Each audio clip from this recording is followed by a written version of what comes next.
Welcome to quick revision 360 online classes. రెండు రాష్ట్రాల్లోనూ పోటీ పరీక్షలకు ప్రిపేర్ అవుతున్న అభ్యర్థులందరికీ క్విక్ రివిజన్ తరపున శుభాకాంక్షలు. అటు ఆంధ్రప్రదేశ్ ఇటు తెలంగాణలో హిస్టరీ బోధనలో 15 సంవత్సరాల అనుభవం కలిగి విద్యార్థి లోకంలో తనకంటూ ఒక ప్రత్యేకతను సంపాదించుకున్న హిస్టరీ ఫ్యాకల్టీ నాగరాజ్ సారుతో మనం ముఖాముఖి. రెండు తెలుగు రాష్ట్రాల్లో పోటీ పరీక్షలకు ప్రిపేర్ అవుతున్నటువంటి అభ్యర్థులందరికీ హిస్టరీ ఫ్యాకల్టీ నాగరాజ్ తరపు నుండి చరిత్రను అతి సులభంగా, వేగంగా, ఖచ్చితమైనటువంటి సమాచారంతో పోటీ పరీక్షల కోణంలో మీకు అందించేటువంటి ఒక అద్భుతమైనటువంటి ప్రయోగమే భారతదేశ చరిత్రకు సంబంధించినటువంటి 3 చార్ట్స్ని మేము మీకు విడుదల చేయడం అనేటువంటి జరుగుతుంది. ఇప్పటికే ప్రాచీన భారతదేశ చరిత్రకు సంబంధించినటువంటి ఈ చార్ట్ మార్కెట్లో అవైలబుల్గా ఉంది. పోటీ పరీక్షల్లో ఏం చదివాము అన్నది కాదు, ఏం చదవకూడదో తెలిసి ఉండాలి. పోటీ పరీక్షల్లో ఏం చదవాలో కాదు, ఏం చదవకూడదో తెలుసుండాలి. అవసరమైన సమాచారాన్ని ఖచ్చితమైనటువంటి ప్రామాణిక పుస్తకాల ద్వారా మేము మీకు అందించేటువంటి ఒక అద్భుతమైనటువంటి ఈ చార్ట్స్ ద్వారా ఉద్యోగ అభ్యర్థులందరూ కూడా ఖచ్చితంగా విజయం సాధించడానికి 100% అవకాశం అనేటువంటిది ఉంటుంది. ర్యాపిడ్ రివిజన్ కోసం వివిధ పాఠ్య పుస్తకాలను, వివిధ మార్కెట్లో దొరికేటువంటి పుస్తకాలను అధ్యయనం చేసినటువంటి విద్యార్థి మిత్రుడు, ఇప్పటికే పోటీ పరీక్షలకు సన్నద్ధమవుతున్నటువంటి వారు మరింత స్పష్టమైనటువంటి ఖచ్చితమైనటువంటి సమాచారాన్ని తెలుసుకోవడం కోసం వివిధ రకాలైనటువంటి పుస్తకాల మీద ఆధారపడుతున్నారు. వాటన్నిటిని ఒకే చోట క్రోడీకరించేటువంటి ప్రయత్నమే ప్రాచీన భారతదేశ చరిత్రకు సంబంధించినటువంటి ఒక మహోన్నతమైనటువంటి ఇన్ఫర్మేషన్ అనేటువంటి చార్ట్ని మేము మీకు అందించడం అనేటువంటి జరుగుతుంది. వీటిని అధ్యయనం చేసినటువంటి ప్రతి విద్యార్థి ఏ ఒక్క మార్కు కూడా మిస్ అవ్వకుండా ఖచ్చితంగా విజయం సాధించడం అనేటువంటి జరుగుతుంది. సో మీ విజయమే మా లక్ష్యం, మీ విజయమే మా లక్ష్యం. దానికోసం మేము నిరంతరం ప్రయత్నిస్తూనే ఉంటాం. దానికోసం పోటీ పరీక్షలకు ప్రిపేర్ అవుతున్నటువంటి విద్యార్థులకు ఎప్పటికీ కూడా అండదండగా ఉండడం అనేటువంటి జరుగుతుంది. రెండు తెలుగు రాష్ట్రాల్లో ప్రతి పుస్తకాల షాప్లో కూడా ఈ చార్ట్ మీకు అందుబాటులో ఉంటుంది. ప్రాచీన భారతదేశ చరిత్ర చార్ట్ ఇప్పటికే మార్కెట్లో రిలీజ్ అయింది. వేలాది మంది విద్యార్థులు ఈ చార్ట్స్ని కొనుగోలు చేసి నిరంతరం అధ్యయనం చేస్తున్నారు. సో మనం పోటీ పరీక్షలో వెనకబడకుండా ఉండాలనుకున్నట్లయితే ఈ చార్ట్ మీకు ఎంతగానో ఉపయోగపడడం అనేటువంటి జరుగుతుంది. విద్యార్థులందరూ ఖచ్చితంగా పోటీ పరీక్షల్లో విజయం సాధించి ప్రభుత్వ ఉన్నతోద్యోగులుగా మీరు మారాలనేటువంటి సదుద్దేశంతో I wish you all the best. Thank you. Welcome you sir. ఇప్పుడు ఏపీపీఎస్సిలో ఆల్రెడీ గ్రూప్ 2 ప్రిలిమ్స్లో మోడర్న్ హిస్టరీ ఉండేది. ఇటీవల మనకు ఏన్షియంట్ అండ్ మీడివల్ హిస్టరీని యాడ్ చేయడం అందరికీ మనకు తెలిసిన విషయమే. దీని మీద స్టూడెంట్స్కు ఉన్న డౌట్స్, ఇంకా స్ట్రాటజీ, ఎలా ప్రిపేర్ అవ్వాలి, సబ్జెక్ట్ ఎలా ఉంటుంది, ఏ టాపిక్స్ ఉంటాయి, వీటి గురించి మనం ఈ వీడియోలో చర్చిద్దాం. Are you ready sir? Ready. Let's start our program sir. ఇప్పుడు మీడివల్ హిస్టరీలో ఏ చాప్టర్స్ను పొందపరిచారు? భారతదేశ చరిత్రలో భాగంగా మధ్యయుగ భారతదేశ చరిత్రలో చోళ సామ్రాజ్యం, ఢిల్లీ సుల్తానత్, మొఘల్ సామ్రాజ్యం, సూఫీ మరియు భక్తి ఉద్యమాలు, మొఘల్ సామ్రాజ్యం, ఇవి మధ్యయుగ భారతదేశ చరిత్రలో మనకు పొందుపరచబడినటువంటి అంశాలు. ఇదే సిలబస్లో భాగంగా ఐరోపా వారి రాక అనేటువంటి అంశాన్ని కూడా సిలబస్లో మధ్యయుగ భారతదేశంలోనే పొందుపరచడం జరిగింది. కానీ ఆధునిక భారతదేశ చరిత్రలో భాగంగా ఎక్కువ మంది విద్యార్థి మిత్రులు ఈ ఐరోపా వారి రాక అంటే అడ్వెంట్ ఆఫ్ యూరోపియన్స్ అనేటువంటి టాపిక్ని అధ్యయనం చేయడం జరుగుతుంది. మధ్యయుగ భారతదేశ చరిత్రలో భాగంగా చోళులను ఏ విధంగా ప్రిపేర్ అవ్వాలి? మధ్యయుగ భారతదేశ చరిత్రలో చోళ సామ్రాజ్యం అనేటువంటిది అత్యంత ముఖ్యమైనది.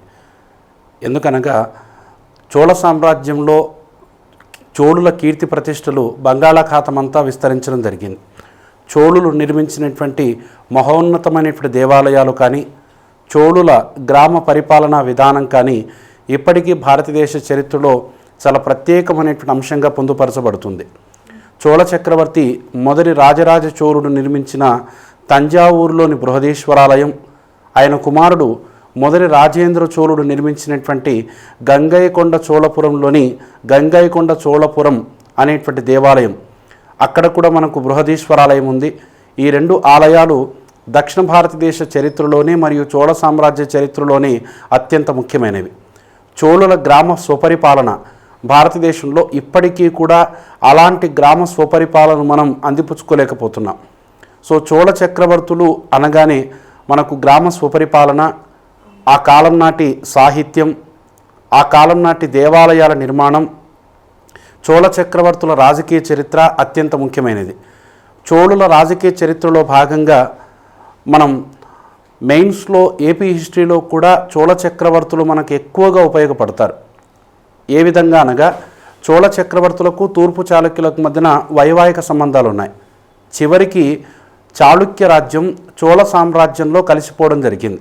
కాబట్టి చోళ సామ్రాజ్యం మీద విద్యార్థులు ఎంతగా అయితే పట్టు సంపాదిస్తారో మెయిన్స్లో ఏపీ హిస్టరీలో కూడా మీకు అదే విధమైనటువంటి సమాచారం ఇక్కడ బాగా ఉపయోగపడడం జరుగుతుంది. సో సాహిత్యము, చోళుల కాలం నాటి దేవాలయాల నిర్మాణం, చోళుల గ్రామ స్వపరిపాలన, గ్రామ పరిపాలనా విభాగాలు, ఇవన్నీ మీద ఎక్కువగా అంశాలు దృష్టి కేంద్రీకరించినట్లయితే విద్యార్థులు ఎక్కువ మార్కులు సాధించుకోవడానికి అవకాశం అనేటిది ఉంటుంది. ఇంకొక ప్రశ్న సార్, ఇప్పుడు ఢిల్లీ సల్తనేట్ మీద విద్యార్థులు ఏ విధంగా చదవాలి? అంటే ఆ పర్టికులర్ టాపిక్ మీద ఎలా ప్రిపేర్ అవ్వాలి వాళ్ళు? ఢిల్లీ సుల్తానత్ను మనం అధ్యయనం చేయడానికన్నా ముందు భారతదేశంలో ఇస్లాం ఆగమనం, అంటే ఇస్లాం మతం ఏ విధంగా ప్రవేశించింది, ఇస్లాం మత సిద్ధాంతాలు, మహమ్మద్ ప్రవక్త జీవిత విధానం, ఇస్లాం మతంలో ఉన్నటువంటి ఖురాన్లో చెప్పినటువంటి 5 దివ్య సూత్రాలు, అదేవిధంగా 712లో అరబ్బులు సింధుపై దండెత్తినటువంటి విధానం, గజ్నీ మహమ్మద్, గోరీ మహమ్మద్, అనంతరం గోరీ మహమ్మద్ ప్రతినిధిగా కుతుబుద్దీన్ ఐబక్ 1206లో ఢిల్లీ సుల్తానత్ను స్థాపించడం జరిగింది. 1205 నుండి 1526 వరకు 5 రాజవంశీయుకుల వారు ఢిల్లీ సుల్తానత్ను పరిపాలించారు. ఢిల్లీ సుల్తానత్లో రాజకీయ చరిత్రకు ఎంతగా ఇంపార్టెన్స్ ఇస్తున్నారో సామాజిక, సాంస్కృతిక, సాహిత్య, కళారంగాలలో కూడా విద్యార్థి మిత్రులు అదేవిధంగా ప్రాధాన్యత ఇవ్వాలి. కుతుబుద్దీన్ ఐబక్ నుండి ఇబ్రహీం లోడీ వరకు ఢిల్లీ సుల్తానత్లోని 5 రాజవంశీకుల చక్రవర్తుల రాజకీయ చరిత్ర ఇక్కడ బాగా ప్రధానమైనటువంటి అంశం.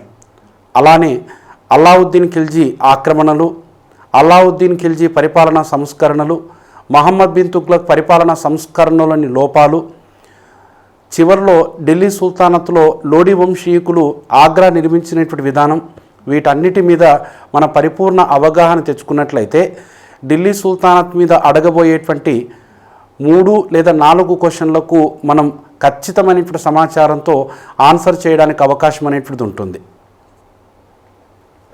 ఇప్పుడు ఢిల్లీ సల్తనేట్ తర్వాత మొఘల్స్ అనే పర్టికులర్ టాపిక్ మీద ఏ టాపిక్స్ మీద ఎక్కువ ఫోకస్ చేయాలి స్టూడెంట్స్? 1526లో బాబర్ మొఘల్ సామ్రాజ్యాన్ని స్థాపించాడు. సో మొఘల్ సామ్రాజ్య స్థాపన నేపథ్యం ఏంటి అనేటువంటి విషయాన్ని బాగా విద్యార్థులు అవగాహన తెచ్చుకోవాలి.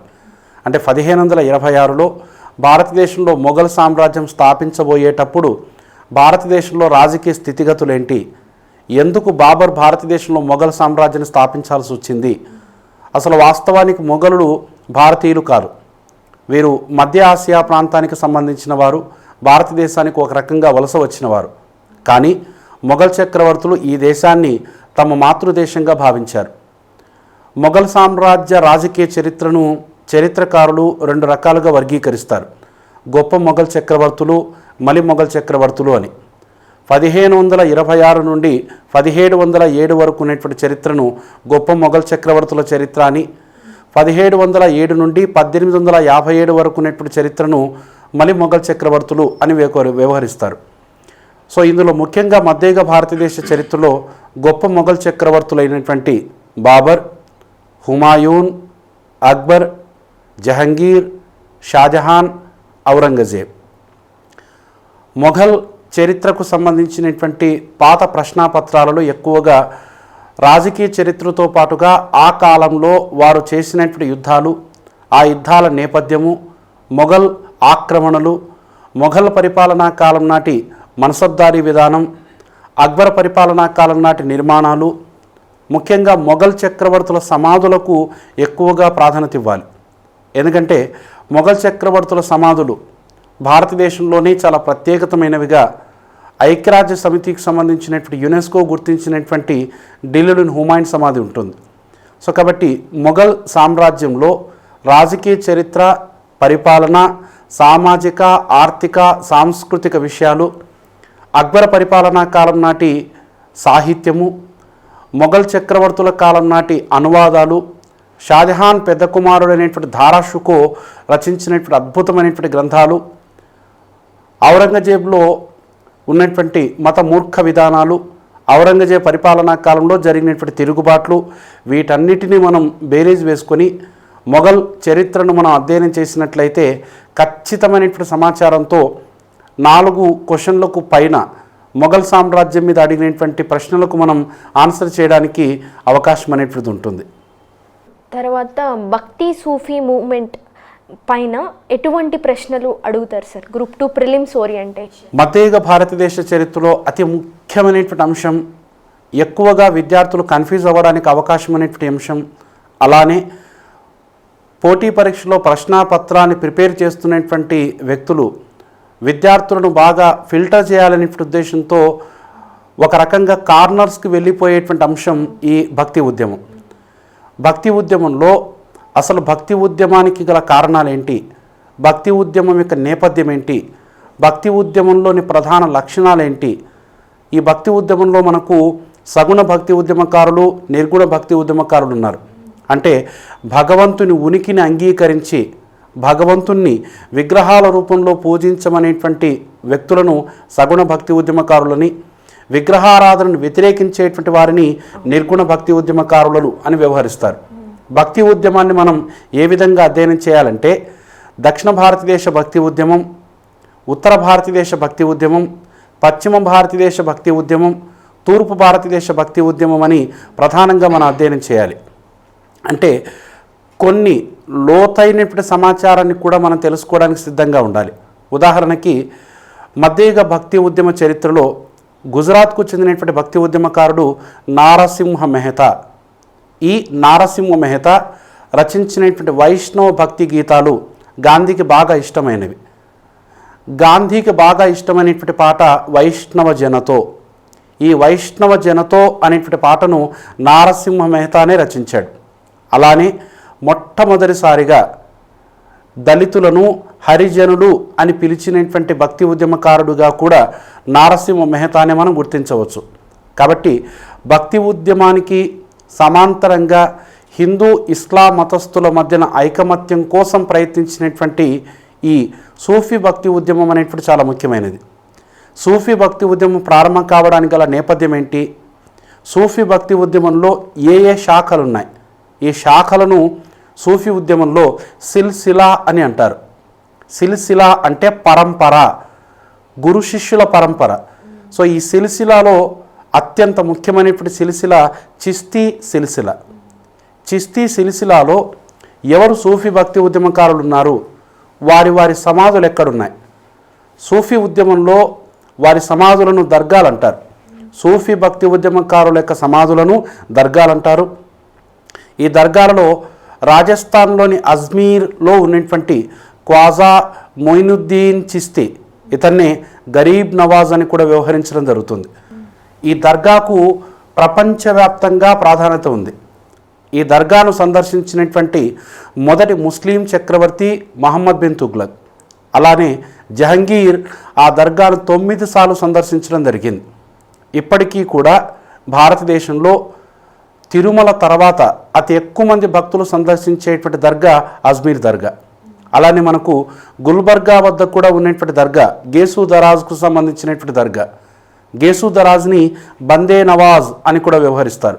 అంటే భారతదేశంలో సూఫీ భక్తి ఉద్యమంలో ఏ గురు శిష్య పరంపరలు, ఏ సిల్సిలాలు ఉన్నాయి, ఆ సిల్సిలాల యొక్క నేపథ్యం ఏంటి, ఆ భక్తి ఉద్యమంలోని సూఫీ భక్తి ఉద్యమం ఏ ప్రాంతంలో బాగా విస్తరించింది, రాజవంశీకుల కాలంలో ఎవరెవరు ఆ సూఫీ భక్తి ఉద్యమంలో ఆయా శాఖలను ఎక్కువగా ఆరాధించడం జరిగింది, ప్రోత్సహించడం జరిగింది. సో మధ్యయుగంలో భక్తి ఉద్యమం, సూఫీ ఉద్యమం అత్యంత ప్రాధాన్యతతో కూడుకునేటువంటి ఉద్యమాలుగా మనం గుర్తించాలి. పోటీ పరీక్షల కోణంలో ఖచ్చితంగా 3 క్వశ్చన్లకు మించి రావడానికి అవకాశం ఉన్నటువంటి ఒక బలమైనటువంటి ఏరియా ఈ భక్తి ఉద్యమం. తర్వాత మరాఠా సామ్రాజ్యంలో శివాజీ గురించి ఎలాంటి ప్రశ్నలు అడగచ్చు మనకి ఎగ్జామ్లో? మధ్యయుగ భారతదేశ చరిత్రలో చివరి అంశంగా మనం మరాఠాల నేపథ్యాన్ని గురించి ఛత్రపతి శివాజీ మహారాజుని గురించి మనం అధ్యయనం చేయడం జరుగుతుంది. మధ్యయుగ భారతదేశంలో అసలు మరాఠాలు విజృంభించడానికి గల కారణాలు ఏంటి, శివాజీ ఒక స్వరాజ్యాన్ని ఏర్పాటు చేయడానికి గల నేపథ్యం ఏంటి, శివాజీ యొక్క పోరాట విధానాలు కానీ, శివాజీ యొక్క జీవితం కానీ, ఆయన నిర్మించినటువంటి కోటలు కానీ, ఆయన పట్టాభిషేకం కానీ ఇటీవలి కాలంలో ఎక్కువగా ప్రశ్నలు అడగడం అనేటువంటి జరుగుతుంది.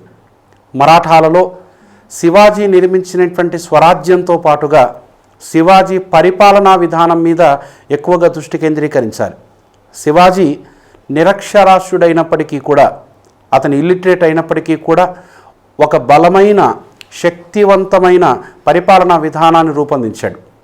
అష్టప్రధాన్ అనేటువంటి పేర్లతో ఒక మంత్రివర్గాన్ని ఏర్పాటు చేసుకోవడం, అలానే శివాజీ తన ప్రత్యేకమైనటువంటి సైనిక దళంతో సైనిక విధానాన్ని కూడా రూపొందించుకోవడం, అన్ని మతాలను సక్రమంగా గౌరవించినటువంటి గొప్ప లౌకికవాదిగా శివాజీని మనం గుర్తించడం జరుగుతుంది.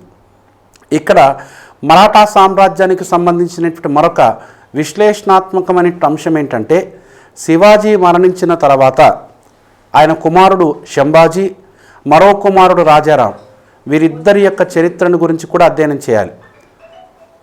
శంభాజీ మరణించిన తర్వాత రాజారాం అధికారంలోకి రావడం, రాజారాం మరణించిన తర్వాత ఆ యొక్క భూభాగ ప్రాంతాన్ని రాజారాం కుమారుడనేటువంటి రెండవ శివాజీని సింహాసనం మీద కూర్చోబెట్టి, రెండవ శివాజీ మాతృమూర్తి తారాబాయ్ వాస్తవ పరిపాలన నిర్వహించడం, శంభాజీ కుమారుడనేటువంటి సాహు మొఘల్ బందీఖానా నుండి విడుదల కాబడ్డం, సాహు తారాబాయిని తరిమి కొట్టడం ద్వారా తారాబాయి కొల్హాపురం ప్రాంతానికి వలస వెళ్ళిపోయి అక్కడ ఒక ప్రత్యేక మరాఠా రాజ్యాన్ని స్థాపించడం, ఈ నేపథ్యాన్ని బాగా అర్థం చేసుకోవాలి. ఎందుకు అంటే అనంతరం ఆధునిక భారతదేశ చరిత్రలో కొల్హాపూర్ చక్రవర్తిగా ఛత్రపతి సాహు మహారాజ్ మనకు అత్యంత ముఖ్యమైనటువంటి వ్యక్తి. ఎందుకంటే డాక్టర్ అంబేద్కర్ నిర్వహించినటువంటి కుల ఉద్యమాలకు వెన్నుదన్నుగా నిలిచినటువంటి వ్యక్తి, అంబేద్కర్ నిర్వహించినటువంటి మోక్ నాయక్ అనేటువంటి పత్రికకు ఆర్థిక సహాయం చేసినటువంటి వ్యక్తి, భారతదేశ చరిత్రలో మొట్టమొదటిసారిగా తన సంస్థానంలో కల్పించబోయేటువంటి ప్రభుత్వ ఉద్యోగాలలో 50% ఉద్యోగాలను దిగువ కులాల వారికి రిజర్వ్ చేసినటువంటి వ్యక్తిగా కొల్హాపూర్ సంస్థానపు చక్రవర్తి ఛత్రపతి సాహు మహారాజ్ను మనం గుర్తుపెట్టుకోవాలి.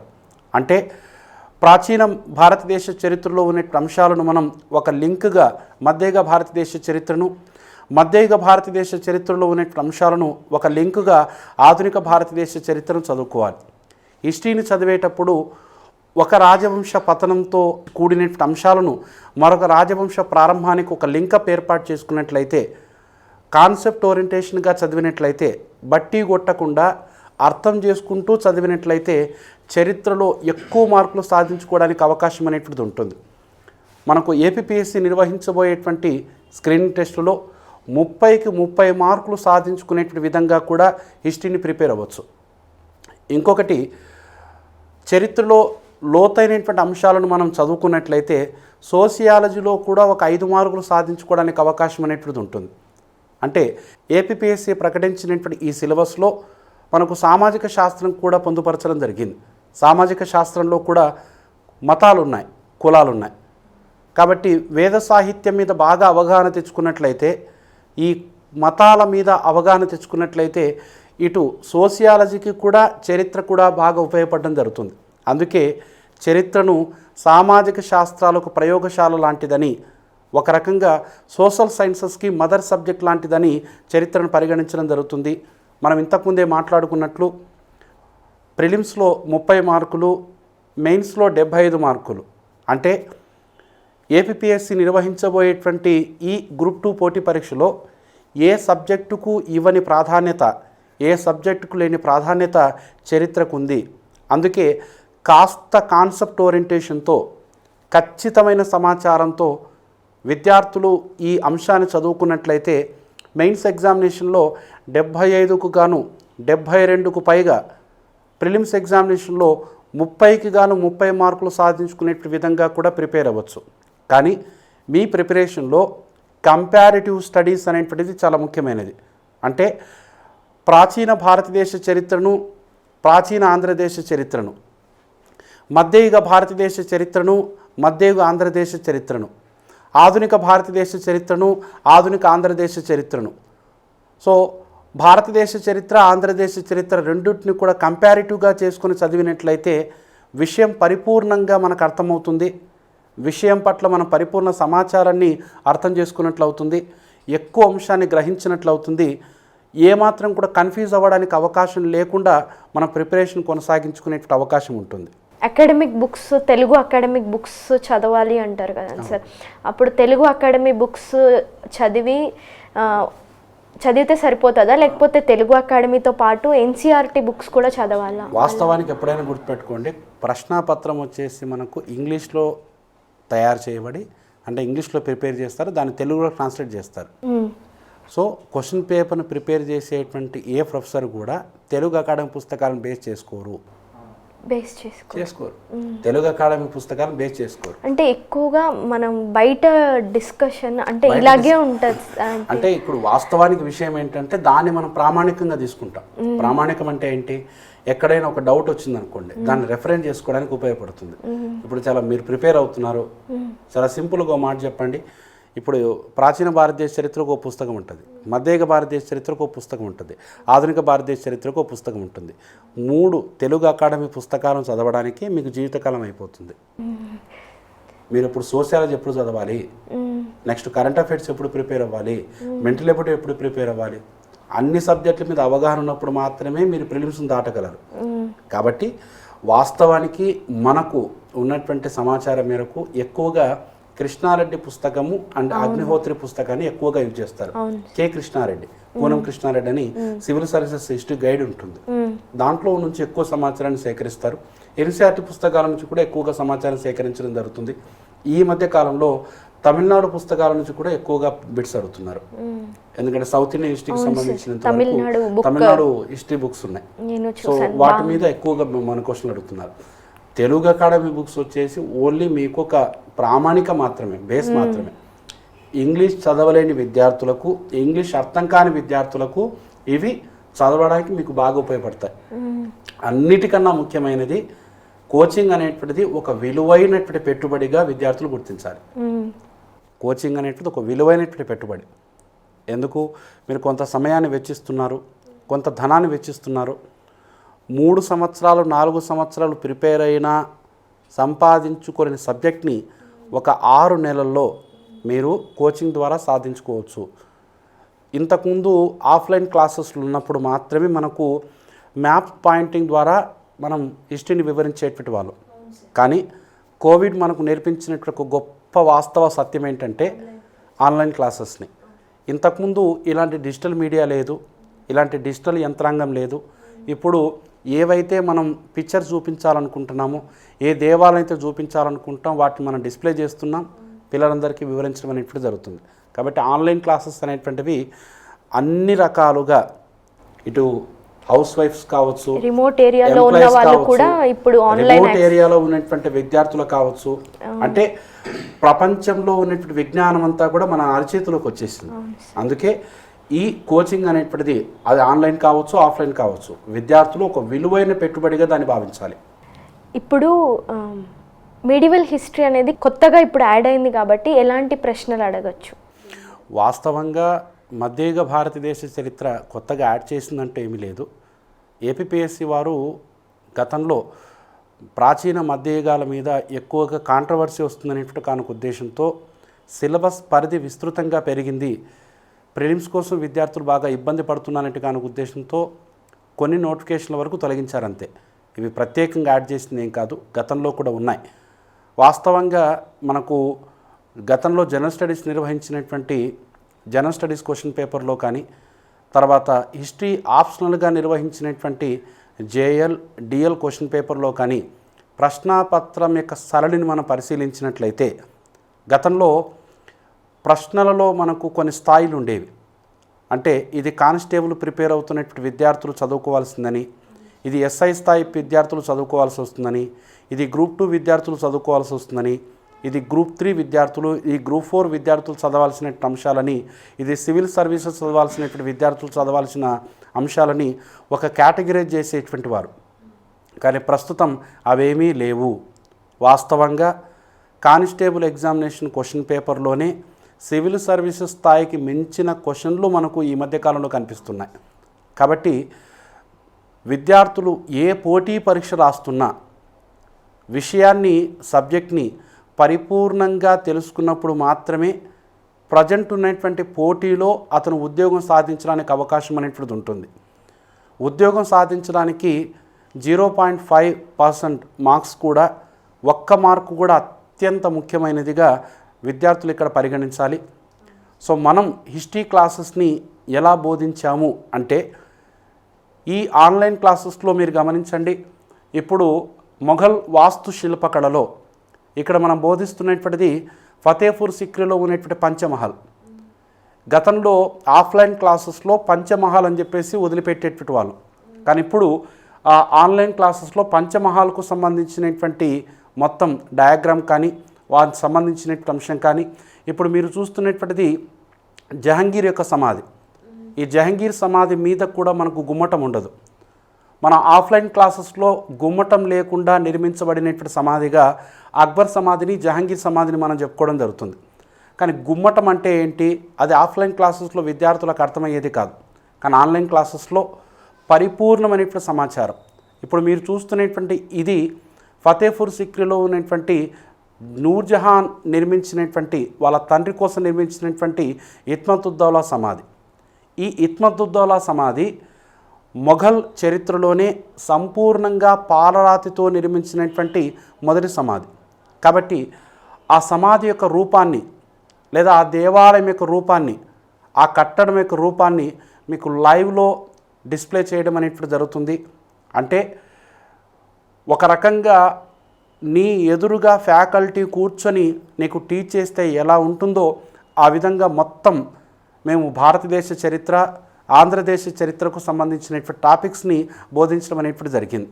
అంటే పోటీ పరీక్షల్లో మా అంతిమ లక్ష్యం, మా క్విక్ రివిజన్ 360కి సంబంధించినటువంటి యాప్ ద్వారా మేము విద్యార్థులకు ఇవ్వాలనుకునేటువంటి ఒక మెసేజ్ ఏంటంటే, పోటీ పరీక్షల్లో ఖచ్చితమైన విజయానికి ఎంత మేరకు అవసరమో అంతా సమాచారాన్ని మేము ఎంతో కష్టపడి, ఎంతో శ్రమ కోర్చి, హై ఎండ్ టెక్నాలజీని ఉపయోగించి వివిధ ప్రాంతాల నుండి లేదా వివిధ వెబ్సైట్ల నుంచి సేకరించినటువంటి సమాచారాన్ని ఒకే చోట క్రోడీకరించి విద్యార్థులకు అందించడం అనేటువంటి జరిగింది.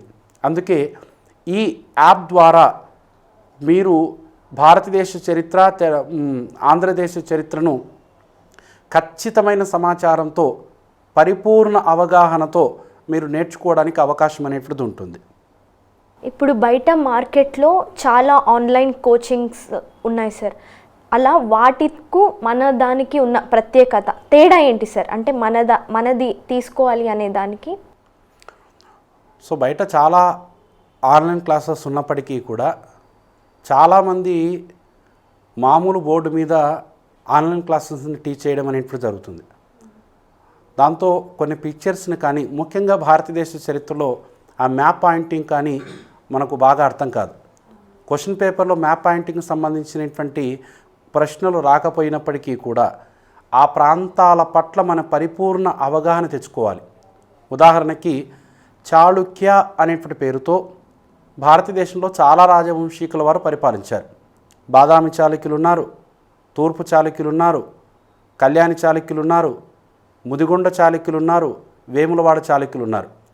సో ఈ చాళుక్య రాజవంశాన్ని మనం మ్యాప్ ద్వారా చూపించినట్లయితే వారు ఏ ఏ ప్రాంతాలను పరిపాలించారో విద్యార్థికి ఒక స్పష్టమైనటువంటి అవగాహన అనేటువంటిది ఏర్పడుతుంది. అంటే క్లాస్ రూమ్లో కూర్చొని విన్నదానికన్నా విజువలైజేషన్కి విద్యార్థి మిత్రుడు లేదా మన మెదడు ఎక్కువగా గుర్తుపెట్టుకోవడానికి అవకాశం అనేటువంటిది ఉంటుంది. అంటే విజువల్ ద్వారా మనం చూపించడం ద్వారా ఎక్కువ సమాచారాన్ని తక్కువ సమయంలో మన విద్యార్థికి అందించడం అనేటువంటి జరుగుతుంది. అందుకే ఈ క్విక్ రివిజన్ 360కి సంబంధించినటువంటి యాప్లో మీరు ఇందాకే చూస్తున్నట్లుగా హై ఎండ్ టెక్నాలజీని ఉపయోగించినటువంటి క్లాస్ రూమ్లు, స్పష్టమైనటువంటి ఉచ్చారణ, అంటే మామూలుగా నాసిరకంగా ఉన్నటువంటి కెమెరా ద్వారా, మొబైల్ కెమెరా ద్వారా షూట్ చేసినటువంటి ఆన్లైన్ క్లాసెస్కి హై అండ్ టెక్నాలజీని ఉపయోగించి తయారు చేసినటువంటి ఈ ఆన్లైన్ క్లాసెస్కి ఉన్నటువంటి తేడా ఏంటంటే అందులో స్పష్టమైనటువంటి ఉచ్చారణ ఉండదు. ఒక పదానికి మరో పదానికి మధ్యన విద్యార్థికి కన్ఫ్యూజ్ అయ్యేటువంటి అవకాశాలు అనేవి ఎక్కువగా ఉంటాయి. అది ఎలా అంటే బిందుసారుడు వేరు, బింబిసారుడు వేరు. బయట కొంతమంది ఆన్లైన్ క్లాసెస్ నిర్వహిస్తున్నటువంటి వారు బింబిసారుడు, బిందుసారుడు రెండు ఒకే విధంగా పలుకుతూ ఉన్నారు. అలానే మొదటి అక్బర్ ఉన్నాడు, రెండో అక్బర్ ఉన్నాడు. మొదటి పానిపట్టు యుద్ధం ఉంది, రెండో పానిపట్టు యుద్ధం ఉంది. బ్లాక్ బోర్డ్ మీద లేదా ఆన్లైన్ క్లాసెస్లో మామూలు బోర్డు మీద రాసినప్పుడు అది విద్యార్థికి చాలా స్పష్టంగా కనిపించదు. మొబైల్లో చూస్తున్నప్పుడు మొదటి పానిపట్టు యుద్ధమా, రెండో పానిపట్టు యుద్ధమా, మూడో పానిపట్టు యుద్ధమా అనేటువంటిది కన్ఫ్యూజ్ అవుతాడు. దాన్ని మళ్ళీ చాలా స్పష్టంగా విద్యార్థి చూసినప్పుడే అక్కడ అర్థం చేసుకోవడం జరుగుతుంది. కానీ ఇక్కడ అలా కాదు. డిజిటల్ బోర్డు మీద మీకు క్లాస్ రూమ్ను వివరించడం జరుగుతుంది కాబట్టి ఒక అంశం ప్రారంభమైతే ఆ అంశాన్ని మొత్తాన్ని కూడా మీరు ఒకే టాపిక్లో తెలుసుకునేటువంటి విధంగా మేము ఈ కోర్సును డిజైన్ చేయడం అనేటువంటి జరిగింది. బయట ఆన్లైన్ క్లాసెస్లో 10 నిమిషాలకు ఒక వీడియోను కట్ చేసి పెడుతూ ఉంటారు. దానివల్ల సమాచారాన్ని వాళ్ళు ఎక్కడ ఆపాలో మళ్ళీ ఎక్కడ పునఃప్రారంభించాలో తెలియదు. ఒకసారి ఒక టాపిక్ ప్రారంభమైతే ఆ టాపిక్ అయిపోయేంత వరకు కూడా ఆ టాపిక్ మీద విద్యార్థికి పరిపూర్ణమైన అవగాహన వచ్చేంత వరకు కూడా ఆ టాపిక్ని మేము ఆ విధంగా డిజైన్ చేయడం అనేటువంటి జరిగింది.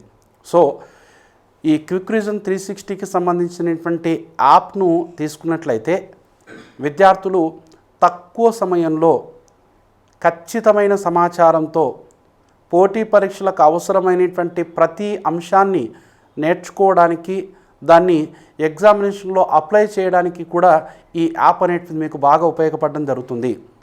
సో ఇతర ఆన్లైన్ క్లాసెస్తో పోల్చుకున్నట్లయితే మీరు ప్రత్యక్షంగా చూస్తున్నారు ఈ డిజిటల్ బోర్డు మీద ఏ విధంగా బోధించడం జరిగిందో, వాటి మీద ఏ విధంగా పిక్చరైజ్ని మీకు వివరించడం జరిగిందో, ఒక దేవాలయానికి మరో దేవాలయానికి ఉన్నటువంటి ప్రత్యేకత ఏంటో మీకు వివరించడం జరిగింది.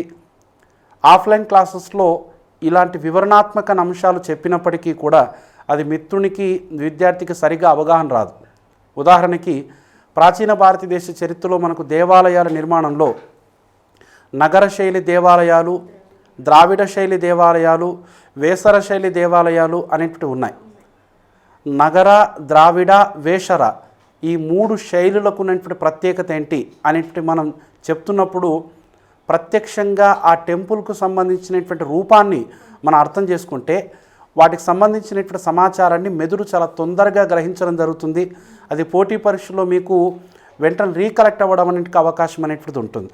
అది ఆన్లైన్ క్లాసెస్లో హై అండ్ టెక్నాలజీ వల్ల మాత్రమే సాధ్యమవుతుంది. థ్యాంక్ యూ సార్, చాలా వాల్యుబుల్ ఇన్ఫర్మేషన్ ఇచ్చారు. మీతో మాట్లాడాకే అర్థమైంది మీరు ఎంత క్షుణ్ణంగా చెప్తున్నారు. అన్ని డౌట్స్ స్టూడెంట్స్కి ఉన్నవన్నీ క్లారిఫై అయ్యి ఉంటాయి. ఇంకా మీకు ఏమైనా డౌట్స్ ఉంటే డిస్క్రిప్షన్లో నెంబర్ ఉంటుంది, మీరు ఆ నెంబర్కి కాల్ చేయొచ్చు. ప్లేస్టోర్లో వెళ్ళి ఈ యాప్ని కూడా డౌన్లోడ్ చేసుకోండి. అలాగే మా ఛానల్ని లైక్, షేర్, సబ్స్క్రైబ్ చేయండి. 2 తెలుగు రాష్ట్రాల్లో పోటీ పరీక్షలకు ప్రిపేర్ అవుతున్నటువంటి అభ్యర్థులందరికీ హిస్టరీ ఫ్యాకల్టీ నాగరాజ్ తరపు నుండి చరిత్రను అతి సులభంగా, వేగంగా, ఖచ్చితమైనటువంటి సమాచారంతో పోటీ పరీక్షల కోణంలో మేము మీకు అందించేటువంటి ఒక అద్భుతమైనటువంటి ప్రయోగమే భారతదేశ చరిత్రకు సంబంధించినటువంటి 3 చార్ట్స్ని మేము మీకు విడుదల చేయడం అనేటువంటి జరుగుతుంది. ఇప్పటికే ప్రాచీన భారతదేశ చరిత్రకు సంబంధించినటువంటి ఈ చార్ట్ మార్కెట్లో అవైలబుల్గా ఉంది. పోటీ పరీక్షల్లో ఏం చదివాము అన్నది కాదు, ఏం చదవకూడదో తెలిసి ఉండాలి. పోటీ పరీక్షల్లో ఏం చదవాలో కాదు, ఏం చదవకూడదో తెలుసుండాలి.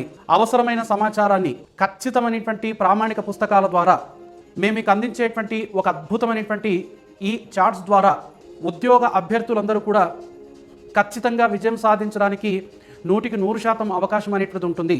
ర్యాపిడ్ రివిజన్ కోసం వివిధ పాఠ్య పుస్తకాలను, వివిధ మార్కెట్లో దొరికేటువంటి పుస్తకాలను అధ్యయనం చేసినటువంటి విద్యార్థి మిత్రుడు, ఇప్పటికే పోటీ పరీక్షలకు సన్నద్ధమవుతున్నటువంటి వారు మరింత స్పష్టమైనటువంటి ఖచ్చితమైనటువంటి సమాచారాన్ని తెలుసుకోవడం కోసం వివిధ రకాలైనటువంటి పుస్తకాల మీద ఆధారపడుతున్నారు.